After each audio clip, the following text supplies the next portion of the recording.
So it's been almost exactly a year since the Red Komodo X was first announced, coming out in May of 2023, and a lot has changed since this camera initially came out. As we know, this camera came out as a direct response to the original Komodo, as we saw a lot of filmmakers, myself included, adopted the original Komodo as their main A camera, but then it required quite a bit of rigging and additional accessories added to it in order to make it a fully functional camera. And so Red decided to give us this guy. It's a Komodo, but it has that same Komodo style with the box shape and that global shutter, but they added in a bunch of additional features to make this more of an easy to use A cam. But since this camera's come out, a lot has changed. We've seen a lot of new cameras come out. We've seen a lot of updates to this camera. And so it's time to really ask that question a year later, is the Komodo X still worth picking up in 2024? And thank you to Squarespace for sponsoring a portion of this video. All right, I know there's a giant elephant in the room, and that is the Nikon acquisition and what this exactly means in the world of Red, which we are definitely going to get to. But I think it's actually more important what has actually happened outside of Red and Nikon. See, the thing about a camera coming to market is that when it initially hits the market, all it knows is what is currently there. And in its current landscape, sitting at around $10,000, the Komodo X was definitely a nice find. I saw plenty of non-Red shooters deciding to pick this up as their first introduction into the Red world. Whether they shot Sony or Blackmagic or you name it, this was a fantastic camera because it had fixed all the original problems that a lot of people were having with the OG Komodo. In fact, even in its own family, right before this camera came out, Nikon released the Z8, which has definitely become one of the go-to cameras in our space now because of its ability to shoot 8K in RAW, but also give you things like ProRes and a bunch of other additional features, including ProRes RAW. So having cameras out like that, along with the fact that now, even most recently, we've seen Blackmagic come out with something that seems insane for the price, like the Pixis. Now the Komodo X has a little bit more of a fight it has to put up because there are more cameras coming to market. In fact, one camera that I heard a lot of buzz about because, as we all know, the Komodo is really big because of its global shutter. When Sony announced the A9 III, this was a camera that a lot of video shooters told me that I absolutely need to go check out because it had that amazing global shutter I was looking for. But I think, this is one of those elements that actually helped prove how amazing the Komodo X really was because when the A9 III first came out, one of the big things that a lot of people were complaining about was that the global shutter was actually hurting the readout on top of the actual dynamic range that the camera could actually produce. And that is one of the things that has made the Red Komodo so great for what it is, and the Komodo X for that matter, is the fact that Red was able to not only give us a global shutter in a camera of this size, but they were also able to give us really good dynamic range, and of course we get that amazing red color science. But before we can judge if this camera is actually still worth it in 2024, we actually have to look at what this camera looks like today in 2024. Because the truth is that this camera has actually gotten quite a few updates that most cameras don't get. But one thing that Red has always done is constantly release new updates on their cameras in order to make sure that they're staying cutting edge. One of the big ones that this camera actually got this year was the ability to do face detect autofocus. Now, granted, this is something that is very new in the world of Red. I mean, let's face it, no one's really looking for face detect autofocus in a Red camera. However, I actually remember when I was using my phone as a monitor for this, I was physically moving my finger on the screen to sort of track the face in order to test out that autofocus. Well, now the camera just does that internally. And that's something that's really, really unique about Red, is the fact that they will just add additional features instead of just releasing a whole new camera. And another big update that actually just came out just in the last few weeks is the fact that now you can actually calibrate your gyroscope internally on the camera, which I didn't even realize it had that. But now this allows you to have on-screen horizon and tilt overlays. So to judge this camera for what it was when it first came out versus what it comes out today, well, that's kind of one of the things I really love about the Red Komodo and the Red ecosystem. I mean, even my Raptor that's sitting back here, they keep getting updates that keep making the cameras better and better, so it's kind of tough to judge a camera when it's constantly getting better. But now it is time to tackle that elephant in the room, and that is, well, what does this camera look like underneath the new umbrella that is Nikon? Well, first and foremost, I have to say that I don't know anything affirmatively, but actually that's one of the things that's really interesting about this whole merger is that we don't know anything. I mean, the nice thing is that overnight our cameras didn't change. They still shoot the amazing 16-bit RAW. It still has that amazing global shutter. The RF mount is still on there. So if you've invested in RF lenses like I have for your Komodos or Raptors, well, you can still use those lenses. And as far as we know, nothing is drastically changing within the software other than the updates that they keep giving us. So as far as I'm concerned, the acquisition really hasn't changed too much when it comes to this camera.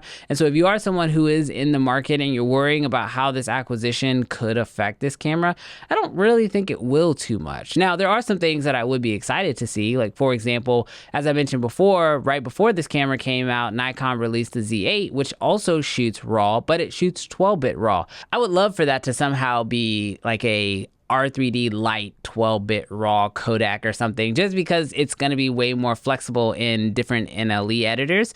But personally, the acquisition didn't really change too much on the camera side. Now, do I think that this acquisition might change future Komodo X's? Possibly. I mean, there's obviously the opportunity of putting the Z mount on here instead of the RF mount, because let's face it, there's no way Nikon's happy that one of their biggest cameras has a competitor's mount on it, but who really knows? They may actually be okay with that, or they might just throw in PL mounts, so that way you can just use PL lenses, because quite honestly, I find myself gravitating to those more and more every single day. But after having the camera for a year now, what are my initial thoughts? You know, from day one, I knew that the camera was going to be special. From my first review I put out on the camera, I put it in so many different shooting scenarios because I knew it would be a workhorse type camera, and it has quickly become that. Now, this is something I've said publicly, so it's not a surprise, but the Komodo X is definitely my favorite camera right now. I mean, when it comes to Komodo X, even versus my Raptor, I just keep finding myself gravitating back to the X. That global shutter absolutely has my heart, and the way that motion looks through a global shutter, to me, is just unmatched by any other camera, except maybe the Raptor X, but I haven't really got a chance to shoot with that, so maybe I'll have to pick that up for my next big project. But as far as I'm concerned right now, if you are trying to figure out if the Komodo X is worth the price, I'm going to pretty much give you the same advice I give to most. Now, yes, there are people on the internet right now talking about selling their Komodo X's to buy a Pixis or some other camera out there. If you're doing that for financial reasons, then absolutely, go ahead, do it. I totally understand the market is kind of slow right now, especially if you're working in the traditional industry. And so, yeah, it might be time to make some financial adjustment. But for me, I love having the best possible camera at an arm's grab. And I say best possible camera because, sure, the Komodo X isn't the perfect camera for every situation. I mean, that's one of the reasons why I find myself even grabbing my Z8 every now and again. But for me right now, when it comes to using something that's on set and that's going to be used in a professional environment, the Komodo X has quickly become one of my favorite go-tos, with maybe the Raptor X being something that will take its place.